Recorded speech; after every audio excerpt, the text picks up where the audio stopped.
하나님 말씀 요한복음 4장을 통해서 말씀을 살펴보고 은혜를 나누고자 합니다. 하나님의 말씀 요한복음 4장 보도록 하겠습니다.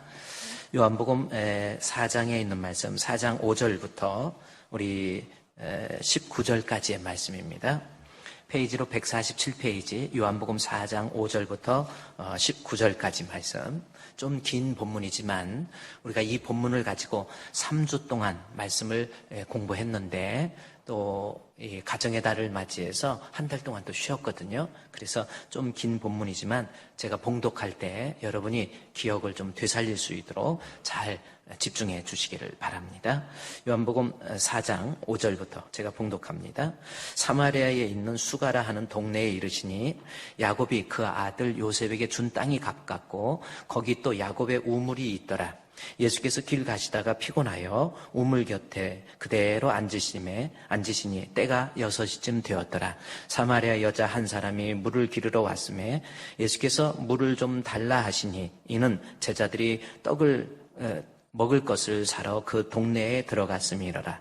사마리아 여자가 이르되 당신은 유대인으로서 어찌하여 사마리아 여자인 나에게 물을 달라 하나이까 하니 이는 유대인이 사마리아인과 상종하지 아니함이로라. 예수께서 대답하여 이르시되 내가 만일 하나님의 선물과 또 내가 물을 좀 달라 하는 이가 누구인 줄 알았더라면 네가 그에게 구하였을 것이요 그가 생수를 내게 주었으리라. 여자가 이르되 주여 물 기를 그릇도 없고 이 우물은 깊은데 어디서 당신이 그 생수를 얻겠사옵나이까. 우리 조상 야곱이 이 우물을 우리에게 주셨고 또 여기서 자기와 자기 아들들과 짐승이 다 마셨는데 당신이 야곱보다 더 크니이까. 예수께서 대답하여 이르시되 이 물을 마시는 자마다 다시 목마르려니와 내가 주는 물을 마시는 자는 영원히 목마르지 아니하리니 내가 주는 물은 그 속에서 영생하도록 솟아나는 샘물이 되리라. 여자가 이르되 주여 그런 물을 내게 주사 목마르지도 않고 또 여기 물 기르러 오지도 않게 하옵소서. 이르시되 가서 내 남편을 불러오라. 여자가 대답하여 이르되 나는 남편이 없나이다. 예수께서 이르시되 내 남편이 없다 하는 말이 옳도다. 너에게 남편 5이 있었고 지금 있는 자도 내 남편이 아니니 내 말이 참되도다. 여자가 이르되 주여 내가 보니 선지자로소이다. 아멘. 좋으신 하나님의 은혜가 여러분과 여러분의 가정에 함께 하시기를 주의 이름으로 축원드립니다. 자, 오늘의 말씀은요, 우리 사마리아 여인과 예수님의 만남을 통해서 우리 예수님께서 사마리아 여인에게 주신 선물, 그 선물이 무엇인가라고 하는 것, 그것을 살펴보고 은혜를 나누고자 합니다. 그래서 예수님께서 사마리아 여인에게 주신 선물이 있어요. 그 선물의 내용 우리 한번 뜯어보고 이 선물이 얼마나 우리에게 귀중한 것인지, 이 선물의 결과가 무엇인지 오늘 말씀을 통해서 살펴보자, 그 말씀이 있죠. 자, 본문 요한복음 4장에서 4장 우리 5절 말씀에 사마리아에 있는 수가라고 하는, 그래서 예수님께서 유대에서 복음을 전하는데 바리새인들을 중심으로 본격적인 핍박이 시작되는 거예요. 그래서 우리 예수님께서 유대를 넘어서 이제 3절에 보면은 유대를 떠나사 다시 갈릴리로 가시지요. 갈릴리 사이에 사마리아가 있습니다. 유대 지역은, 이스라엘 땅은 밑에 남부 지방이 유대 지역이고 중부 지방이 사마리아고 북부 지방이 갈릴리입니다. 그래서 예수님께서 유대에서 갈릴리로 가시는데 보통 유대인들이라고 한다면 사마리아 땅을 피해요. 그래서 지중해 연안으로 가든지 아니면 요단 서편 쪽에 이렇게 타고 가서 사마리아 사람을 만나려고 하지 않습니다. BC 721년에 아수르에 의해서 이 멸망할 때에 그 이스라엘에 있는 사람들을 다 잡아가서 노예로 혹은 필요한 사람들을 다 하고 거기에 이주 정책을 써가지고 혼혈아들이 생긴 거예요. 그래서 유대인들의 혈통이 세미주 해가지고 혼혈아들이 섞여 있는 그곳. 그래서 유대인들은 사마리아 사람들을 그야말로 개 취급하는 거예요. 사람 취급도 안 합니다. 그래서 북쪽으로 올라가려면 옆으로 이렇게 삥 돌아서 보기 싫다고 침 뱉으면서 이러고 그렇게. 근데 예수님께서 본문의 4장에 가보니까 4장 3절에 유대를 떠나서 갈릴리를 가실 때 4절에 사마리아를 통과해야 되겠다라는, 여기 must 혹은 have to라는 단어를 썼어요. 내가 사마리아 가겠다. 참 우리 예수님의 선교의 모습이 참 아름답지 않습니까? 남들이 가려고 하지 않는 그곳에 우리 예수님은 의지적으로 다 버림받고 누구도 찾아와 주지 않는 그곳에 우리 예수님께서 직접 가시는 거예요.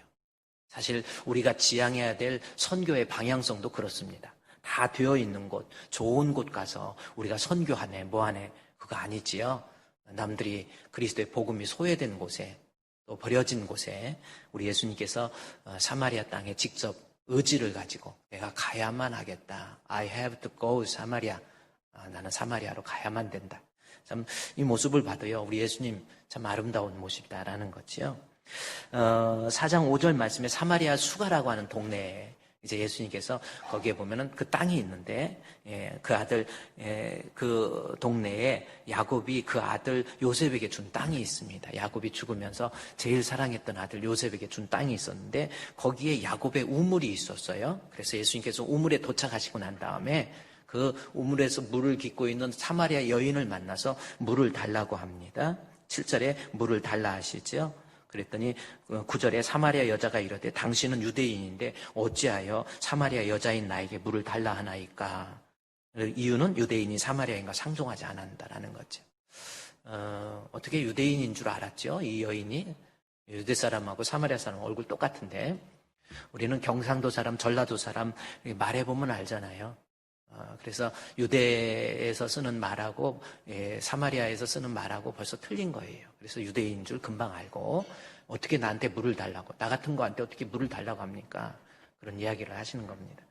자, 오늘 본문 이 사마리아 여인과 우리 예수님의 만남에서 요한복음 4장에서 우리 이 사마리아 여인과 예수님의 만남을 통해서 방탕했던 남편이 6이나 되는 그러한 남편이 우리 예수님 만나서 그 방탕한 죄의 모습에서 벗어났다라고 하는 것을 설명하기 위한 내용이 아닙니다.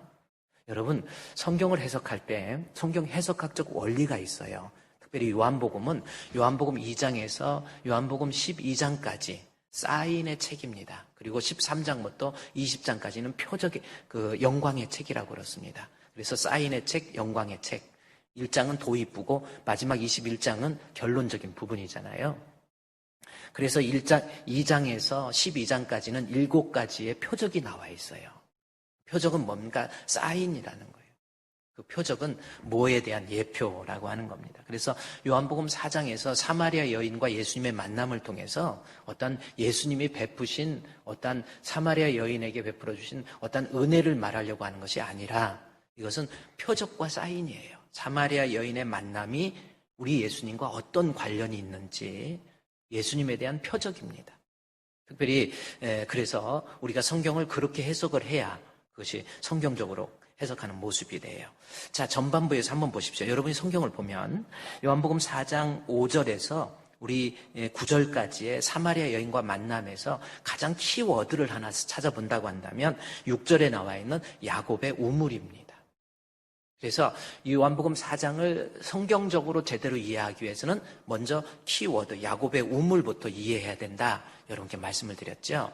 우물이라고 하는 것, 다시 말해서 유대인들에게 있어서 히브리인들에게 있어서 우물의 의미가 가지고 있는 뜻이 뭐냐는 거예요. 그것을 먼저 이해를 해야 됩니다.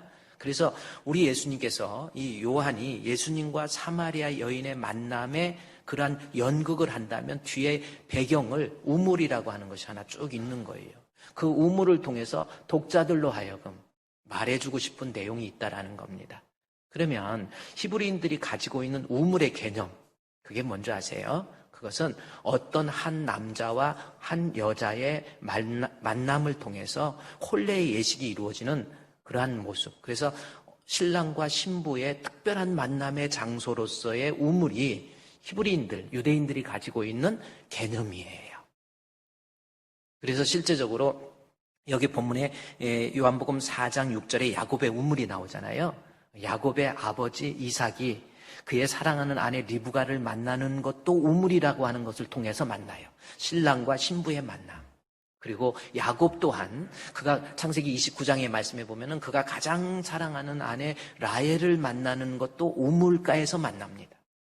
그래서 우물이라고 하는 것은 신랑과 신부의 특별한 만남을 통해서 이루어지는 혼례 예식을 포함하고 있는 것이 바로 우물이라고 하는 거예요. 따라서 요한복음 4장은 신랑 되신 예수님과 신부된 사마리아 여인의 특별한 만남을 통해서 그 사마리아 여인에게 주어진 결과가 무엇인가를 설명하기 위한 구속사적 내용을 가지고 있다라는 거예요. 이제 여러분의 머릿속에서 앞으로 무슨 사마리아 여인이 방탕한 여자가 예수님 만나서 방탕한 거 청산하고 예루살렘에 내려가서 마을에 내려가서 복음을 전하고 그런 거 아닙니다. 지금 본문에서는 예수님과 사마리아 여인의 특별한 만남, 혼례 예식이에요. 그러면 신부가 사마리아 여인인가요? 아니요. 바로 우리입니다. 이 사마리아 여인이라는 말 속에 우리가 들어가 있는 거예요. 그러니까 우리는 우리 주님 앞에 어떤 존재인가? 신랑 되신 예수님과 신부된 우리의 모습이에요. 예수님이 직접 찾아와 주셔서 야곱이 멀리서 외삼촌이 살고 있는 하란 땅까지 찾아와서 신부된 라헬을 만남으로 라헬의 운명이 바뀌는 것처럼 우리 신랑 되신 예수님이 우리를 찾아와 주셔서 우리의 삶이 바뀌고 운명이 바뀌고 기쁨과 행복과 만족이 있고 영생이 있다라고 하는 것, 이것이 요한복음 4장에서의 내용이다, 그 말씀이에요. 그러니까 우리 자신은 예수님 만나서 우리가 완전한, 그야말로 예수님과 혼례 예식을 통해서 완전히 변화된 새로운 사람으로 재창조됐다라는 것, 이것이 요한복음 4장에서의 말씀의 내용입니다. 그러니까 여러분, 지금 여러분은요, 요한복음 3장에서는 3장 1절에서 유대 관원 니고데모가 나와요. 그렇죠? 3장 1절 말씀해 보면 니고데모 이야기를 하면서 유대 관원이다, 그리고 유대 지도자, 산헤드린 공회의 의원이다, 이것을 얘기합니다. 왜 니고데모를 통해서 니고데모의 프로필을 그렇게 자세히 이야기한 줄 아십니까? 유대 관원이고 산헤드린 공회의 의원이다라는 것은 유대 지성의 율법에 있어서 능통한 거예요. 자기가 노력하고 연구하고 힘써서 또 말씀대로 율법대로 살아보려고 노력했던 최고의 사람들이 산헤드린 공회의 의원이고 유대 지도자이고 바리새인들입니다. 그렇게 살았던 그래서 이거 유대 3장 1절에서 니고데모에 대해서 그렇게 프로필을 써는 이유는 유대 율법에 의해서 내가 율법적으로 알아가고 노력하고 힘써서 내가 구원받는 것이 아니라 예수 만나서 거듭남으로 우리가 구원을 얻는다. 다시 말해서 요한복음 3장에서는 유대교는 이제 내가 율법을 연구하고 노력하고 율법을 지킴으로 구원받는 것이 아니라 유대교는 이제 예수 그리스도에 의해서 리플레이스, 대체되어야만이 유대교에 생명이 있고 구원이 있다는 것을 표현하기 위한 내용이 요한복음 3장이에요. 그러면 요한복음 4장은 뭐냐? 사마리아 여인입니다. 유대를 넘어서 이방인들을 얘기하는 거예요. 이방의 어떤 종교, 남편이 6이나 있잖아요. 5 있고 1명까지 6이 있는데 거기에 어떤 기쁨도 없고 만족도 없고 어떤 구원도 없고 은혜도 없는 거예요. 인생이라는 거. 그래서 이방의 모든 종교, 어떤 종교의 내용을 가지고 있다 할지라도 우리 인간에게 참 행복과 구원을 줄 수 없고 만족을 줄 수 없는 것이다 라고 하는 것. 그래서 이방의 종교도 3장에서 유대교가 그리스도에 대치될 때 유대교에서 생명이 있듯이 이방의 어떤 종교라 할지라도 예수 그리스도에 의해서 리플레이스, 대치되어야만이 거기에 참 생명을 얻게 된다라고 하는 것. 그래서 3장과 4장은 이제 유대를 넘어서 이방도 예수님 믿어야만이 구원을 얻는다라는 것을 우리에게 설명해 주고 있는 내용입니다. 그렇습니다. 여러분은 어떻습니까? 우리는 유대인 아니에요. 이방인입니다. 우리는 신랑 되신 예수님이 친히 찾아와 주셔서 아무도 찾아와 주지만 만나지도 않고 버림받은 세상의 그 어떤 곳에서도 만족을 누리지 못하고 행복을 누리지도 못했던, 구원도 없고 하나님의 은혜도 없었던 우리에게 우리 예수님이 친히 찾아와 주셔서 우리에게 구원의 선물을 주심으로, 우리를 신부 삼아 주심으로 우리가 구원을 얻게 됐다라고 하는 것, 이것이 요한복음 4장에서의 내용의 핵심입니다. 그렇습니다. 여러분, 우리는 예수님이 우리를 찾아와서 우리의 신랑 되셔서 우리는 신부가 되어서, 그 사실을 여러분 믿고 있습니까? 신부는 어떻게, 제가 어제도 결혼식, 이렇게 원주에서 결혼식 하는데 거기 갔다 왔는데, 그래요. 이제 결혼하고 그러면 과거에 혹시 뭐 어제 그렇다는 게 아니라 여러 사람 혹시 사귀고 있다 하더라도 결혼하면 다 잊어야죠. 그래 결혼해가지고 사실은 내가 과거에 이 사람 사귀었는데 내가 어떤 남자들은 또 그래요. 내가 이런 사귀었는데 뭐 어쩌고 저쩌고 그거 의미 없는 말입니다. 특히 여자분들도 가서요. 앞으로 이제 혹시 청년들 결혼해가지고 내가 아무 말 안 할 테니까 걱정하지 마. 한번 과거의 남자들 얘기해봐.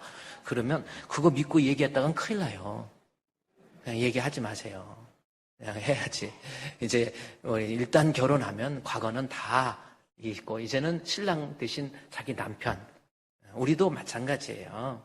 정말 예수님 내가 영접하고 믿으면 우리의 신랑 대신 예수님 앞에 우리는 정결한 신부가 되는 거예요. 우리 찬송가에도 주의 정결한 신부가 되리라 내 생명 주님께 드리리. 우리 끝날 때마다 늘 찬송하잖아요. 주의 정결한 신부. 그래요? 그렇습니다. 요한복음 4장에서 신랑 되신 예수님, 신부된 우리, 그리고 그 신부된 우리의 모습이 어떤 모습인가라는 것을 이 야곱의 우물을 통해서 우리에게 설명해 주고 있다는 겁니다. 자, 9절까지의 내용은 제가 자세히 성경을 한번 보세요. 요한복음 4장 1절에서 9절까지 내용은 야곱의 우물을 통해서 신랑 되신 예수님과 신부된 사마리아 여인, 신부된 우리의 특별한 만남을 혼례 예식이 이루어지고 있다는 것을 우리에게 설명해 주고 있다는, 우리의 구원도 마찬가지. 혼례 예식이 신랑 되신 예수님, 신부된 우리의 모습으로서 이야기해 주고 있다는 거죠. 그러면서 10절부터 이제 요한복음 4장 10절에 예수께서 대답하여 이르시되 내가 만일 하나님의 선물과 해서 쭉 이야기합니다. 그리고 11절, 12절, 13절, 14절 해서 19절까지의 말씀.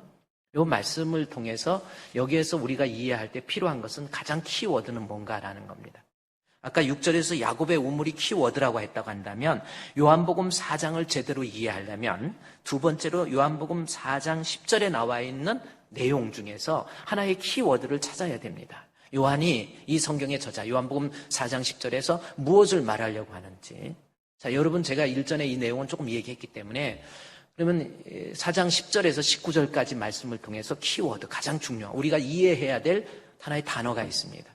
예수께서 대답하여 이르시되 내가 만일 하나님의 선물과 또 내게 물을 좀 달라 하는 이가 누구인 줄 알았더라고 한다면 내가 그에게 구하였을 것이요 그가 생수를 내게 주었으리라. 이 말씀이 있습니다. 그러면 그 다음에 19절까지 이 말씀의 내용 중에서 키워드는 바로 하나님의 선물이라고 하는 겁니다. 야곱의 우물에서 혼례 예식이 이루어졌잖아요. 그 다음에 우리 예수님께서 그 여인에게 주고자 하시는 하나님의 선물이라고 하는 겁니다. 이 선물을 제대로 이해해야 여러분이 정말 구원이 무엇인지를 깨달을 수 있는 겁니다. 자, 여기 하나님의 선물이 나오죠. 여러분 결혼을 하면 신랑과 신부가 만나서 결혼하면은 웨딩 사진도 찍고 그렇죠? 요즘 뭐 사진도 얼마나 또 이렇게 잘 찍는지 몰라요. 저희 때만 해도 또 틀려요. 사진 찍는 것도 막 얼마나 다 배우들 같아. 그래서 어떤 분들은 결혼할 때 우리 새로 들어올 며느리 어때? 이쁘죠? 하고 사진 보여줍니다. 그러면 뭐라고 그래요? 안 이뻐요. 이렇게 얼굴입니까? 이럴 수 없잖아요. 이뻐요 그래요. 근데 그거 다 신부는 다 이뻐. 그렇죠? 안 이쁘다는 게 아니라 다 이쁩니다. 그래서 웨딩 사진이 요즘 이 뽀샵을 해가지고 얼마나 예쁘게 나오는지 몰라요. 그래서 다 이뻐요. 신랑도 뭐 얼마나 신랑도 뭐 아주 장동건 같이 막 나오고 뭐 이렇게 그렇습니다. 그래서 그래요. 근데 이제 웨딩 사진도 찍고 또 중요한 게 뭐냐면 결혼하면 뭘 주지요? 예물을 주잖아요. 안 주고 받았어요? 예물. 저희 때 결혼하면 예물이 있었는데 시계도 있었어요. 저희 때만 해도 갤럭시라고 갤럭시 시계가 있었습니다. 시계도 있고, 그 다음에 반지도, 그때는 이제 주로 금반지도 많이 했는데, 요즘에는 금반지 별로 안 하죠? 네, 요즘에는, 반지고, 하여튼 예물을 줍니다. 그래서 신랑 측, 신부 측에서 예물 주고, 또 뭐 친척들한테까지도 또 그때는 카시미론 밍크 이불이 있었어. 그거 하나씩 작은아버지, 큰아버지 갖다 나는. 하여튼 선물을 줬어요. 자, 우리 예수님, 신랑 되신 예수님이 신부된 우리를 만났어요. 그러면서 혼례 예식이 이루어지면서 그때 주신 선물이 있다라는 겁니다. 그것이 오늘 요한복음 4장 10절에 나와 있는 예수께서 대답하여 이르시되 내가 만일 하나님의 선물, 나오죠? 바로 하나님께서, 우리 예수님이 신부된 우리에게 주신 선물이에요. 자, 그러면 여기서 하나님의 선물이 뭐냐는 거예요. 이거 대단히 중요한 겁니다. 이 예물이 우리 예수님이 신부된 우리에게 주신 선물이에요. 따라합시다. 하나님의 선물. 자, 그러면 선물은 어떤 의미냐는 거죠. 선물은 감사와, 국어사전에 보면은 감사와 사랑의 마음을 담아서 주는 것. 이게 감사와 사랑의 마음을 담아서 주는 것. 이것이 바로 선물이라고 하는 겁니다. 우리 신랑 되신 우리 예수님께서 우리를 사랑하셔서 우리에게 주신 선물이에요. 그러면 이 선물, 본문에 하나님의 선물로, 4장 10절에 하나님의 선물로 나왔는데, 하나님의 선물을 쉽게 이야기하면 다 거두절미하고 뭐냐 하면은 구원이라고 하는 겁니다. 영생. 하나님께서 우리에게 주신 구원. 그러니까 신랑 되신 우리 예수님께서 신부된 우리에게, 혼례 예식이 이루어진 우리에게 주어지는 것이 뭐냐면 구원이라고 하는 거예요. 우리 예수님, 신랑 되신 예수님을 내가 만나서 그분을 믿음으로 그분이 우리에게 주신 것이 구원이라고 하는 거예요. 그 구원을 본문에서는 하나님의 선물이라고 표현하고 있어요. 또 특별히 그 구원에 대해서 요한복음 4장 우리 14절 말씀해 보면 영생이라는 말로 바꿔서 이야기합니다. 그래서 영생하도록 솟아나는 샘물이라고 이렇게 표현을 하고 있지요. 자, 이제 알았죠? 여러분이 지금 어떤 존재입니까? 신랑 되신 우리 예수님 만나서 혼례를 치르고 결혼을 했어요. 그리고 그분께서 우리에게 주신 선물, 예물이 있는데 그것은 하나님의 선물이라고 표현했는데 그것은 바로 구원, 영생을 우리에게 선물로 주신 거예요. 별로 감격이 없습니까? 예물이 대단한 거예요. 예수 믿음으로 우리 예수님 신랑 되신 예수 그리스도를 내가 믿음으로 말미암아 우리에게 주신 영생. 여러분 죽을 때 잘 죽어야 됩니다. 사람이 죽으면 끝이 아니에요. 왔다 가는 것이 인생입니다. 내가 주님의 심판대 앞에 섰을 때에 주님 앞에 우리 주님이 주신 선물, 구원의 은총, 죄의 문제로부터 해결함 받아서 우리 주님 앞에 영생 복락을 누릴 수 있는 사람. 죽어서요, 여러분 육신의 눈을 감을 때 지옥이 보이면 안 돼요. 저는 지금이야 장례식이 많이 현대화돼서 그러는데 옛날에는 누구 돌아가신다, 어머니 돌아가신다, 아버지 돌아가신다, 그러면 목사님 돌아가세요. 그러면 직접 가서 이렇게 봅니다. 돌아가시는 모습을 한 번쯤 여러분도 보세요. 여러분도 가야 될 길이거든요. 그래서 그냥 다 아파요. 죽을 때 안 아픈 사람은 없으니까요. 자, 아파갖고 고통하다가 이제 호흡이 끊어질 때쯤 되면요, 뭔가가 자는 사람처럼 얼굴이 환해지면서 돌아가시는 분이 있어요. 분명히 있습니다. 그런데 막 고통스러워하다가 뭔가 이제 지옥이 보이는지 뭔가 갑자기 꽉 굳어버려가지고 이 손이 제대로 움직여지지도 않아요. 얼굴 꽉 굳어버립니다. 얼굴이 시커매지면서. 제가 하는 말이 잘 믿어지지 않으면 주변에서 혹시 누구 돌아가실 분이 있으면 꼭 연락 달라고 그래가지고 가서 한번 유심히 보세요. 아유, 저분은 교회 장로님이었는데 어떻게 돌아가실 때 이렇게 꽉 굳어버리고 이상하죠? 물론 꽉 굳었다고 해서 그런 건 아니지만은 장로 중에서도 하나님이 주신 구원의 선물, 우리 주님과의 진짜 혼례 예식을 치르지 않은 사람은 많아요. 목사도 마찬가지입니다. 죽을 때 잘 죽어야 돼요. 저는 우리 원로 목사님 돌아가신 지가 벌써 이제 1개월도 넘었죠. 이렇게 되는데 원로 목사님 돌아가실 때 항상 살아있는 얼굴만 이렇게 뵀다가 돌아가셔서 영혼이 떠나가니까 그냥 영혼을 담아놓는 이 육체는 그릇이더라고요. 제가 원로 목사님 돌아가신 때 그 얼굴 시신을 제가 양손으로 이렇게. 근데 원로 목사님께서 원래 체구도 크시고 이래서 머리도 크고 이렇게 몸도 이렇게 했는데 돌아가실 때쯤에 살이 좀 쭉 빠졌어. 그러니까 살아 계시면서 그야말로 살 빠질 건 다 빠진 것 같아요. 다 써먹고 돌아가신 거예요. 얼굴도 많이 작아지고 손으로 이렇게 하니까 얼굴이 손에 딱 들어오더라고요. 머리도 알콜로 다 이렇게 샴푸하거든요. 돌아가시면. 이렇게 머리도 이렇게 돌아가시면서 그래요. 얼마나 편안한 모습으로 돌아가셨는지. 진짜 편하게 돌아가셨어요. 나는 이렇게 죽을 수 있을까? 여러분, 정말 죽을 때 잘 죽어야 돼요. 그냥 여러분에게 그냥 이 목사가 여러분 겁줄 나고 막 지옥 천국 얘기하는 거 아니에요.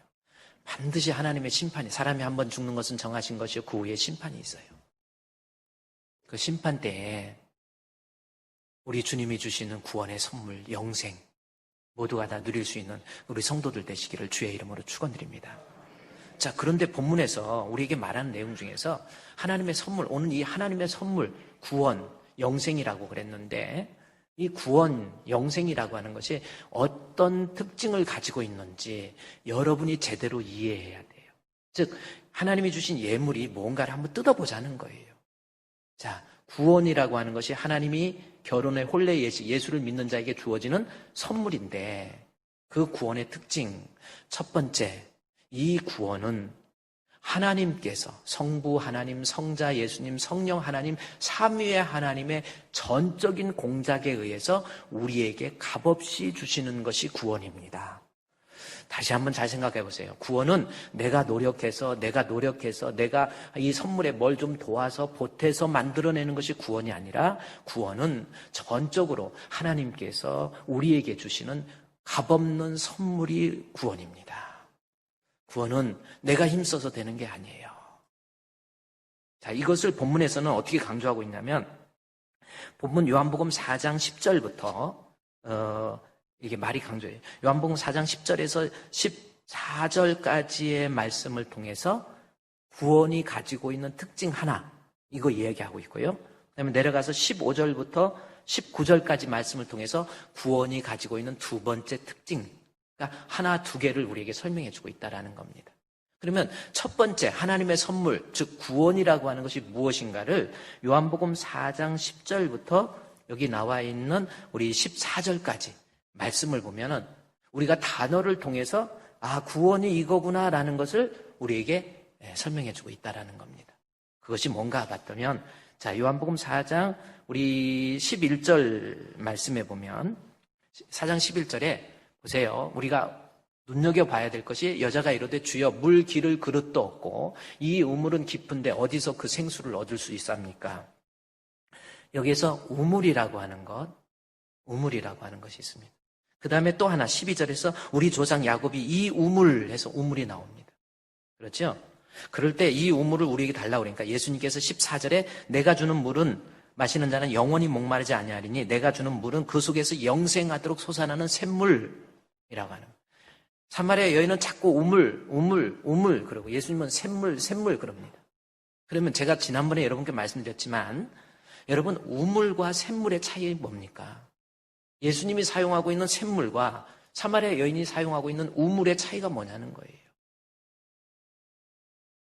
여러 가지 특징이 있지만 여러분 우물 알죠? 우물과 샘물의 차이가 뭐예요?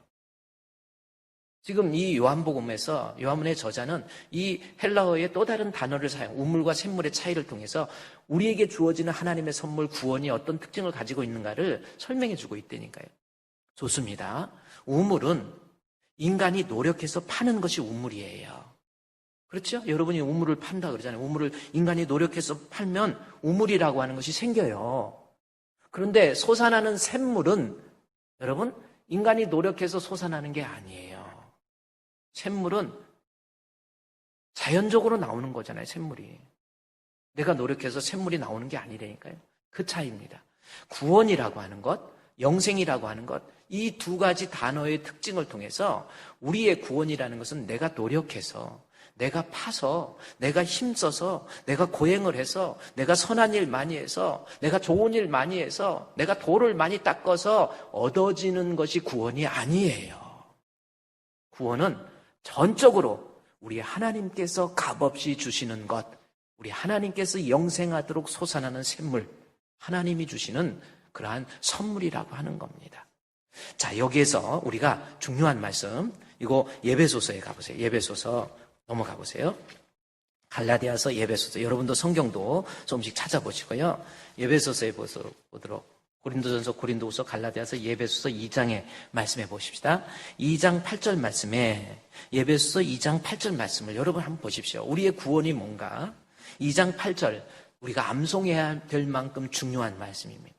그럼 구원이 뭔지 여러분 한번 잘 보십시오. 너희는 그 은혜에 의하여 믿음으로 말미암아 구원을 받았으니 이것이 너희의 난 것이 아니요 하나님의 선물. 자, 구원은 믿음으로 말미암아 주어지는데 이 구원은 하나님의 은혜 혹은 너희에게 난 것이 아니요 하나님의 선물이다. 분명히 이야기하고 있죠. 구원은 하나님의 선물이에요.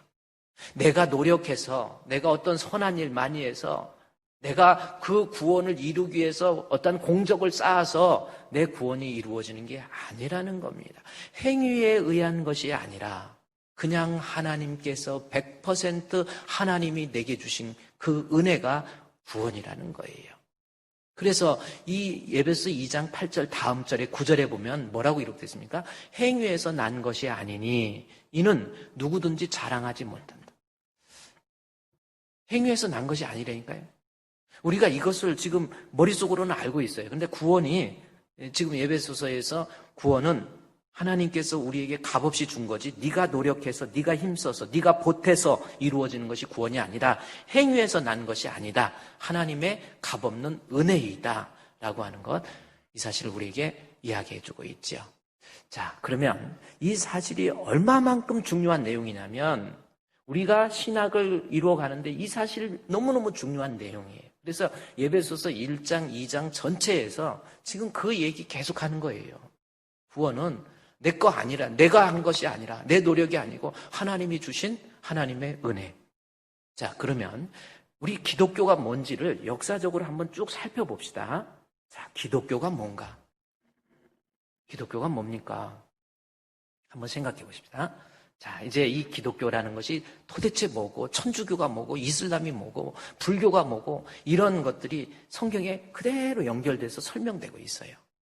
잘 들으시고요. 기독교라는 것은 우리 예수님께서 우리 죄를 위해서 십자가에 못 박혀 죽으십니다. 죽으시고 부활하고 승천하시면서 제자들에게 마지막으로 하신 말씀이 있어요. 뭡니까? 땅끝까지 이르러서 내 증인이 되라. 자, 이제 기독교가 예수 그리스도에 의한 기독교가 AD 35년 이후에 이제 땅끝까지 이르는 내 증인이 되라. 그래가지고 기독교가 이제 예수 그리스도를 통해서 형성이 됐고 만들어지고 그 다음에 그 기독교가 우리 주님의 명령처럼 땅끝까지 이르러서 복음이 퍼지기 시작해요. 그래서 예루살렘에서 시작된 복음이 땅끝까지 증인해서 유대와 사마리아를 넘어서 터키 지역, 소아시아 지역으로 복음이 가게 됩니다. 자, 보세요. 복음이 소아시아 지역으로 가요. 그 소아시아의 대표적인 지역이 누구냐면 사도들에 의해서 복음이 퍼지게 했는데 소아시아 지역의 안디옥이라는 지역입니다. 그래서 이 사도행전에 보면 안디옥의 예루살렘에 있었던 복음이 이제는 땅끝 소아시아 지역, 지금의 터키 지역입니다. 안디옥이라고 하는 곳에 누구를 통해서? 바울을 통해서 복음이 증거가 돼요. 그래서 복음이 이 소아시아 지역의 안디옥을 중심으로 바울, 그 다음에 그 소아시아 지역에 예베소라는 지역이 있어요. 예베소. 그 예베소라는 지역에서는 사도 요한을 통해서 복음이 증거가 됩니다. 그래서 사도 요한이 AD 90년, 그러니까 지금 사도들이 다 이렇게 AD 70년 안에 다 죽잖아요. 그래서 이 소아시아 지역의 예베소라는 지역에 이 사도 요한이 AD 90년에서 95년 사이에 우리 주님으로부터 계시를 받아서 요한복음, 요한 1, 2, 3서, 그 다음에 요한계시록을 기록하는 거예요. 그러면서 소아시아 지역에 복음을 전했던 사람이, 에베소 지역에 복음을 전했던 사람이 바로 사도 요한입니다. 그리고 그 복음이 로마로 또 들어가요. 로마의 복음을 전했던 사도가 뭐냐면 베드로입니다. 베드로에 의해서 로마의 복음이 증거가 돼요. 그리고 도마에 의해서 아프리카 그리고 이집트의 복음이 증거가 돼요. 자, 복음이 예수님 이후에 소아시아 지역, 그 다음에 로마 지역, 아프리카 지역. 그래서 세 개의 지역으로 복음이 퍼지기 시작하죠. 기독교가 그렇게 퍼집니다. 그러면서 이제 복음이 계속 퍼지면서 소아시아 지역은 소아시아 지역, 그 지역은 안디옥을 중심으로 해서 기독교가 형성이 되는데 그 기독교를 혹시 뭐라고 그러는지 아세요? 동방정교회. 정교회라고 그래요. 정교회. 그러니까 기독교의 맥을 끝까지 이 소아시아 지역을 통해서 복음이. 그래서 로마를 중심으로 하는 서방 그리고 동쪽, 동방의 정교회입니다. 이 동방의 터키 지역을 중심으로 했던 이 사도 바울과 요한을 중심으로 복음이 증거되는데 그 복음이 동방에서 북쪽으로 올라가요. 어디까지? 러시아까지 올라갑니다. 그래서 러시아 정교회가 되는 거예요. 한편 이것이 동방에서 동방 정교회가 형성되고 그다음에 서방으로 갔던 기독교가 이제는 로마를 중심으로 AD 313년 콘스탄틴 대제가 등장을 해요. 그래서 기독교를 국교화해 버립니다. 그때부터 기독교가 로마의 기독교는 기독교가 없어져 버려요. 아주 이상한 태양신 종교 뭐 이런 거 다 합쳐져 가지고 이상한 종교가 만들어졌어요. 그게 캐톨릭입니다. 그래서 기독교가 소아시아 지역을 중심으로 한 동방 정교회, 그다음에 서방 캐톨릭, 그리고 로마의 지배하에 있었던 아프리카, 그리고 이집트에 있던 것이 흡수가 돼서 캐톨릭으로 바뀌어버리는 거예요. 그래서 서방 쪽에서는 313년 이후에는 캐톨릭으로 이렇게 바뀝니다. 그래서 카톨릭과 동방 정교회, 그래서 서방 캐톨릭, 동방 정교회 이렇게 나아가다가 AD 우리 4세기 중반에 아주 유명한 신학자가 하나 나옵니다. 그 사람이 누구냐면 어거스틴이에요. 자, 기독교의 흐름을 보세요. 어거스틴이 나타납니다. 어거스틴이라는 사람은 14살에 사생활을 날 만큼 방탕하였어요. 아주 그런 깡패가 없었어요. 그러나 어머니 모니카의 끝없는 기도에 의해서 이 어거스틴이 변화가 되고 나중에 하나님 말씀을 읽다가 눈물을 펑펑 흘리면서 그래서 어거스틴의 참회록이라고 하는 것이 있습니다. 그 책에 보면 그가 하나님 앞에 고백을 해요. 아, 구원은 내 노력에 의해서, 내 힘에 의해서, 내가 어떤 것을 보태서 구원은 이루어지는 것이 아니라 나 같은 깡패 방랑하였던 나도 하나님의 은혜로, 하나님께서 은혜 주셔서 100% 하나님의 은혜로 나 같은 것이 구원을 받았구나 라고 하는 것. 그래서 구원에 있어서 100% 하나님의 주권을 강조하는 책이 하나 있습니다. 그 책이 뭔지 아세요? 어거스틴의 신의 도성이라는 책이에요. 신의 도성이라는 책은 우리 신학생들은 반드시 읽어야 될 책이에요. 그것은 그리고 그 성의 주인이 우리 예수님. 지금 사탄과 하나님의 자녀의 차이가 뭡니까? 불순종, 순종이거든요. 왕으로 과연 예수님을 왕으로 모시는 내가 주인이 아니고 우리 예수님이 왕으로 모시느냐 아니냐의 싸움이거든요. 구원도 100% 하나님의 주권 하에서 이루어졌다라고 하는 거. 그게 신의 도성이라는 책을 통해서 구원은 하나님의 은혜. 아무것도 아니야. 내가 노력해서 네가 힘써서 네 죄를 없앤다? 천만의 말씀. 네 많은 그 죄 없어지는 아니라 우리 주님의 은혜로 우리는 구원받고 죄사함 받는다. 이것이 어거스틴의 신의 도성을 통해서 우리에게 설명해 주는 거예요. 그리고 그것이 기독교가 된 거예요. 기독교의 하나의 교리가 되는 겁니다. 성경에 나와 있는 대로 구원은 100% 하나님의 은혜. 그런데 어떤 한 인간이 나타나요. 사람을 인간이라고 그러면 별로 좋지 않은 사람이랬잖아요. 그 인간이 누구냐면 펠라기우스라는 사람입니다. 펠라기우스라고 하는 사람이 어거스틴의 신의 도성에 도전을 해서 인간은 자유의지가 있다. 내가 노력해서 내가 힘써서 예수를 믿을 수도 있고 안 믿을 수도 있고 우리 예수님이 구원해 주신 그 구원에 있어서 내가 좀 보태야 우리가 구원을 얻을 수 있다고 하는 행위 강조론을, 다시 말해서 초기 기독교에 있었던 유대인들에 의한 할례를 더함으로 구원을 얻을 수 있다라고 하는 행위 구원론을 주장하게 돼요. 펠라기우스가. 그런데 어거스틴의 오직 하나님의 주권으로 구원받았다, 죄사함 받는다, 이런 걸 얘기한 거에 대해서 이 펠라기우스가 그 논쟁 가다가 결국 종교 재판에 회부가 돼서 화형을 당하게 됩니다. 이 펠라기우스가. 그래서 기독교는 오직 구원은 하나님의 은혜로, 믿음으로 구원을 얻는다. 그렇게 해서 계속 나가요. 그러다가 11세기에서 14세기까지 교회사에서, 아니 세계사적으로 큰 하나의 사건이 벌어집니다. 350년 이상 걸쳐서 일어났던 사건이 뭔지 아세요? 십자군 전쟁이에요. 십자군 전쟁. 십자군 전쟁이라는 것이 결국 뭐냐면 제9차에 걸쳐서 이 서방에 있던 캐톨릭이 동방의 기독교를 돕기 위해서 전쟁을 일으키는 거. 그게 바로 십자군 전쟁입니다. 그런데 이 십자군 전쟁이 왜 일어났냐면 동방 교회는 기독교로 계속 전통적으로 이어가는데 AD 621년이라고도 합니다. 이 모하메드라고 하는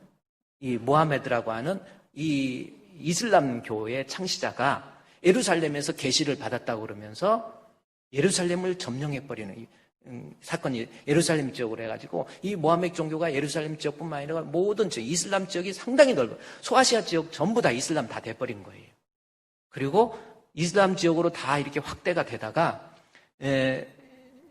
그 11세기에 예루살렘을 점령을 합니다. 자, 요거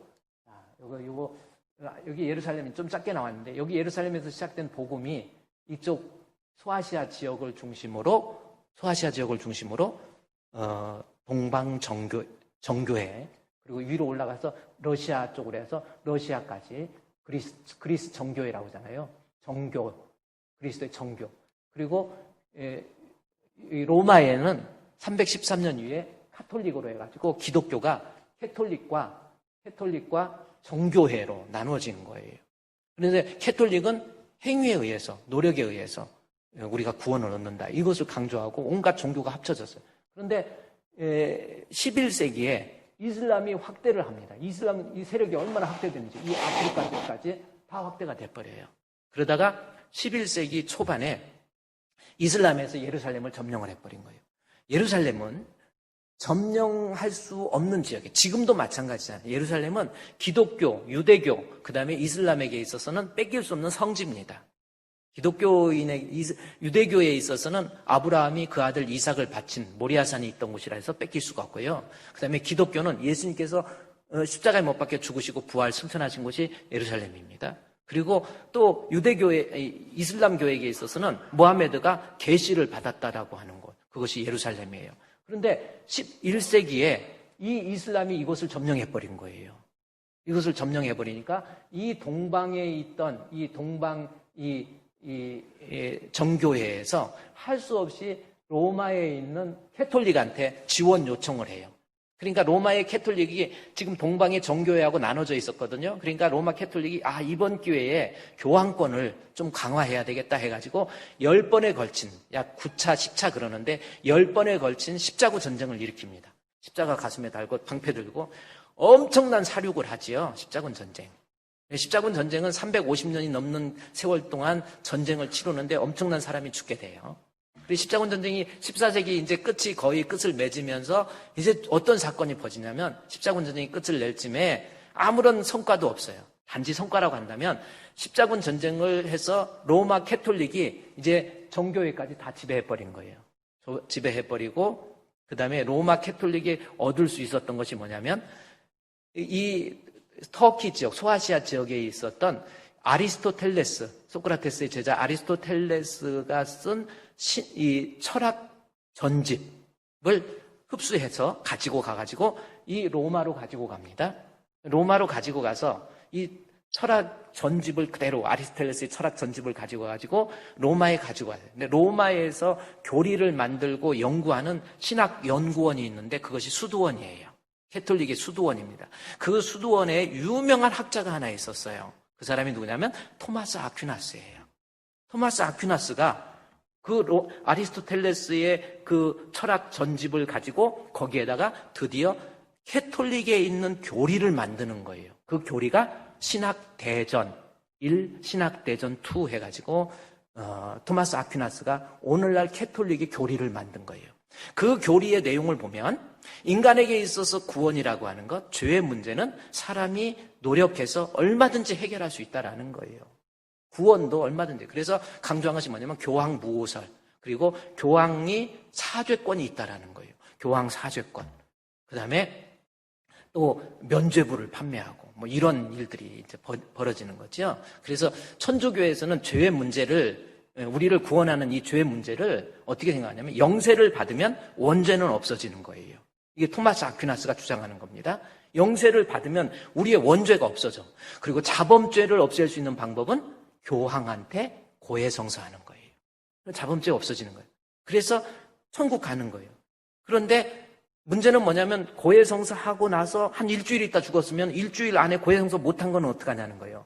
그래서 그때 고해성사 안 하고 있는 죄 때문에 연옥에 가 있다라는 겁니다. 연옥에 가 있는 사람이 구원을 받기 위해서 성자들의 공로를 의지해가지고 베드로 의지해가지고 성자들의 공로에 의해서 혹은 면죄부라고 하는 것을 판매함으로 인해서 아직 고해성사하지 못하고 죽은 그 부분의 죄에 대해서 면죄부를 판매하는 거예요. 그래서 캐톨릭이 행위 구원입니다. 제가 여러분 구원은 제가 아까 100% 하나님의 은혜라고 해요. 행위로 구원받는다는 거 이것이 이단이고 이것이 잘못된 거예요. 그래서 토마스 아퀴나스가 이 천주교에다가 이 교리를 행위로 내가 노력해서 교황의 힘으로 이것을 죄사함 받을 수 있고 이게 다 옛날에 바리새인과 서기관들, SNF파들, 사두개인, 그다음에 열심당원 이런 사람이 뭡니까? 다 하나님 잘 믿어요. 그만큼 믿는 사람 없어요. 문제는 뭡니까? 내가 노력하고 힘써서 구원을 얻는다? 그거 강조한 거잖아요. 그래서 예수님께서 그들에게 한 말이 뭐예요? 사탄의 회, 너희 아비 마귀에서 배웠나니 결국은 구원에 있어서 하나님의 전적인 은혜를 강조하지 못하고 우리 주님이 왕되심 주권을 인정하지 못하면 그것이 사탄이고 이단이에요. 천주교에서 그걸 강조하는 거예요. 그래서 천주교의 교세를 막 확장하고 있죠. 토마스 아퀴나스에 의해서 확장된 복음. 그리고 나서 1517년에서 1521년에 이제 루터가 나타납니다. 루터라는 사람은 천주교에서 그렇게 훌륭한 성자, 젊은 나이지만 성자 루터입니다. 루터가 고행을 통해서 구원을 얻는다 해서 성전에 있는 그 계단을 무릎을 꿇고 고통을 받으면서 수없이 걸어다니면서 내 죄 사함을 없애기 위해 죄를 없애기 위한 방법을 내 노력에 의해서 죄 없애겠다. 그렇게 없애려고 하다가 어느 날 무릎이 퉁퉁 부어있는 상태에서 내려와서 성경을 읽다가 로마서 1장 17절 말씀이에요. 오직 의인은 믿음으로 말미암아 살리라. 요 말씀을 읽고 그에게 뜨거운 성령의 역사가 일어나는 거예요. 아, 구원은 내 노력에 의해서 내가 무릎 꿇고 걸어서 고행을 통해서 구원 얻는 것이 아니라 구원은 하나님께서 나에게 값없이 주시는 것이 구원이구나. 솔라 피데. 오직 믿음으로 이걸 강조한 거예요. 캐톨릭에서 토마스 아퀴나스 이후에 이런 이단이 없었던 거거든요. 그래서 그냥 이 루터를 완전히 제명을 해버리고 그야말로 종교 제품의 회부에서 죽여버리려고 이제 이렇게 됩니다.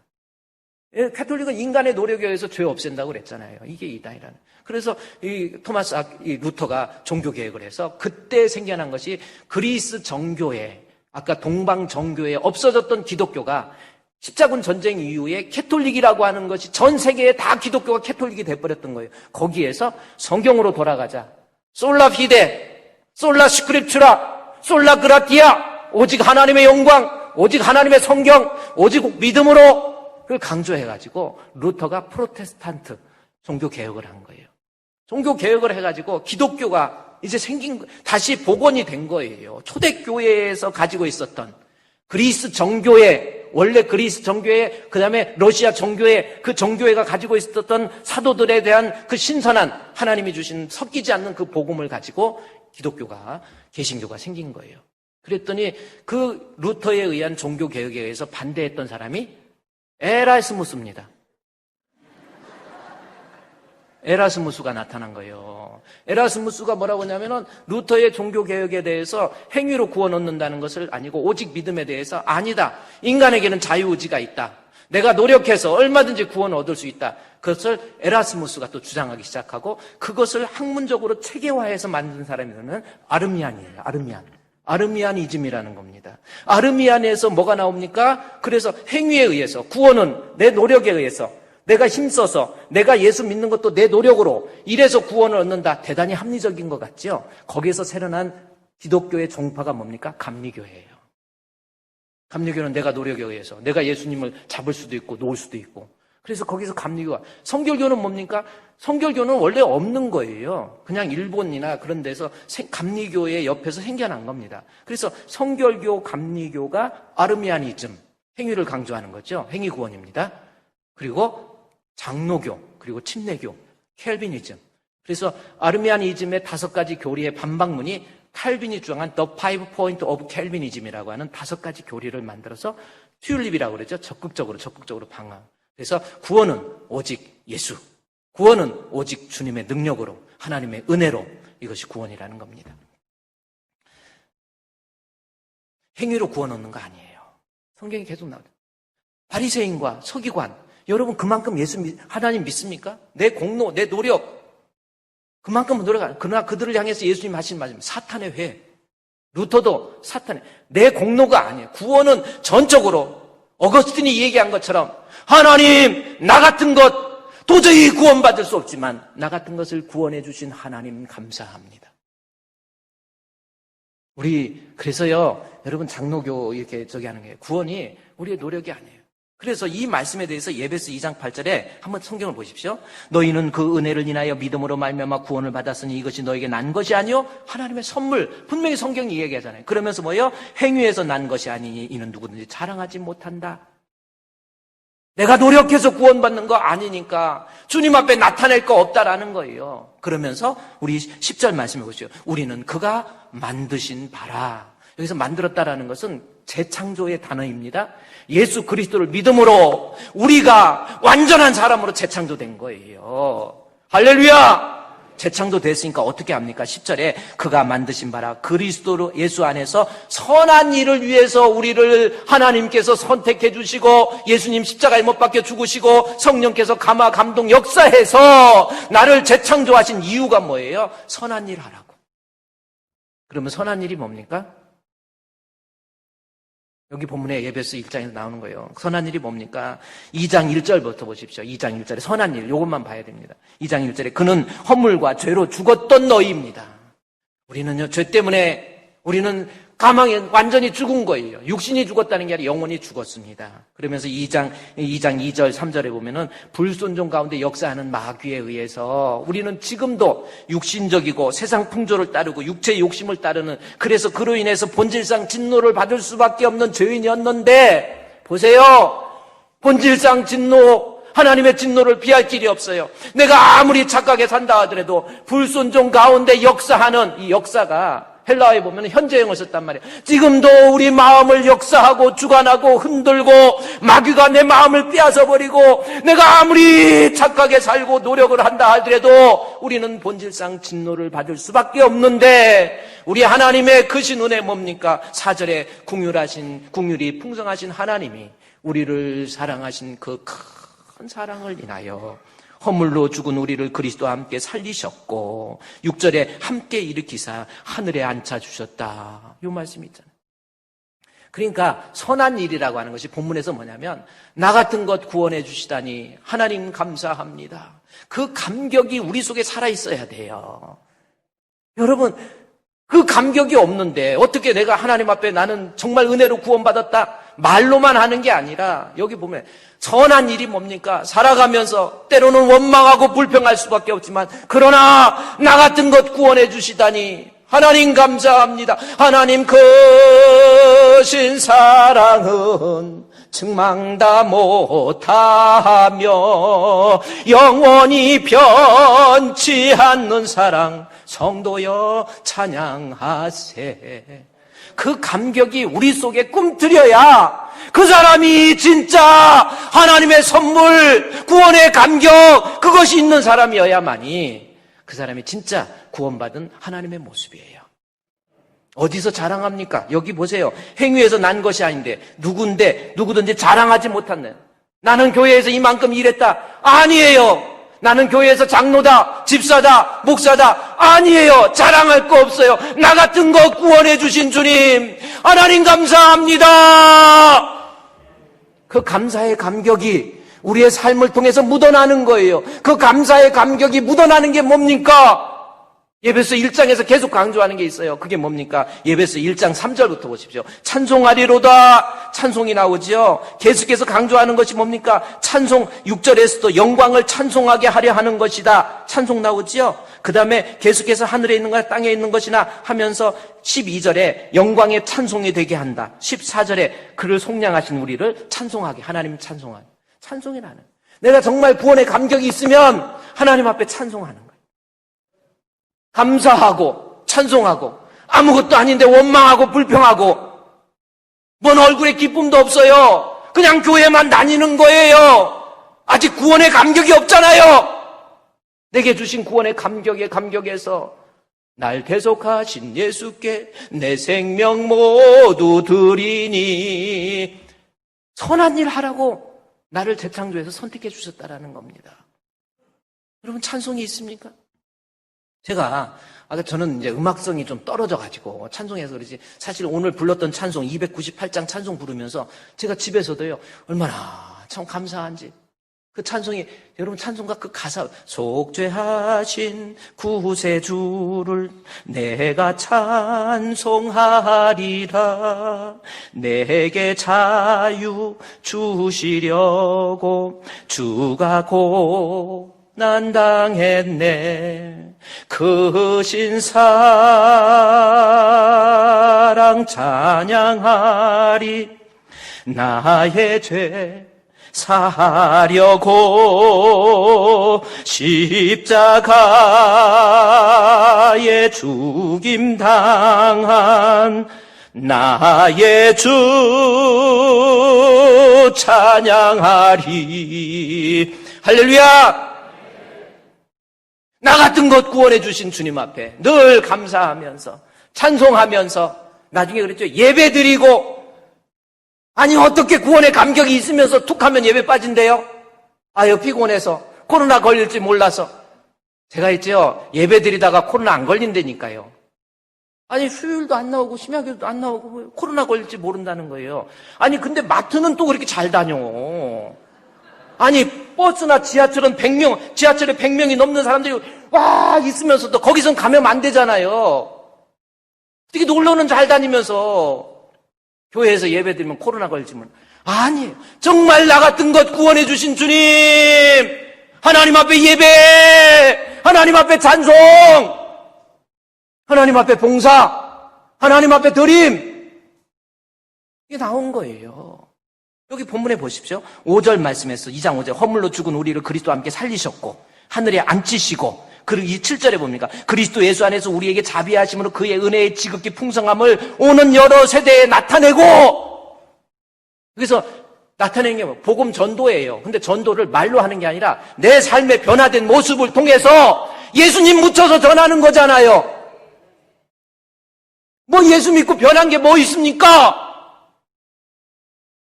가치관이 바뀌었습니까? 생각이 바뀌었습니까? 나타내라는 거예요. 나타내라는 거. 내 삶을 통해서 우리 주님의 모습이 나타내서 전도되는 거예요. 제가 아까 십자군 전쟁 얘기했죠. 십자군 전쟁, 지금 소아시아 지역 전부 이슬람이에요. 10번의 전쟁을 치렀지만 왜 이런 모양이 됩니까? 기독교인이라고 해서 들어가서 한 손에 칼을 들고 예수 안 믿으면 죽여, 너 이렇게 얼마나 잔인했는지 몰라요. 그게 어떻게 전도가 됩니까? 그래서 나타내는 거잖아요. 나를 구원해 주신 주님의 은혜에 감격하면 나 주님 앞에 선한 일 하라고 감사하고 예배하고 찬송하고 내 삶의 모습이 그냥 복음이 전도되는 거예요. 이 기쁜 마음 못 이겨서 온 세상에 늘 전하세. 이게 전도지. 지금까지 다른 사람 성도들 실족이나 시켰지, 한 사람이라도 전도했습니까? 예배는 제대로 드리고 있습니까? 여러분 결혼도 잘하세요. 딱 보면 압니다. 벌써 정말 구원의 감격, 예배소서를 통해서 그 감격이 있는지 폰만 잡고 다니다. 인생에 썩어져 버릴 육신 때문에 세상에서 잘난 척 하지 마시고요, 배웠다고 배운 척 하지 마시고, 실력 있다고 있는 척 하지 마시고, 직분 크다고 자랑하지 마시고, 자랑할 것도 없어요. 구원의 감격 때문에 하나님 앞에 예배하고 하나님 앞에 찬송하고 하나님 앞에 봉사하고 내 모습을 통해서 예수 그리스도를 나타내 보이는 것, 이것이 구원의 감격이 있는 성도의 모습이 되어야 됩니다. 오늘은 여기까지입니다. 우리 사랑하는 성도 여러분, 우리는 주님의 은혜로 구원을 얻은 겁니다. 그 은혜의 감격에서 주의 영광 드러내시기를 주의 이름으로 축원드립니다.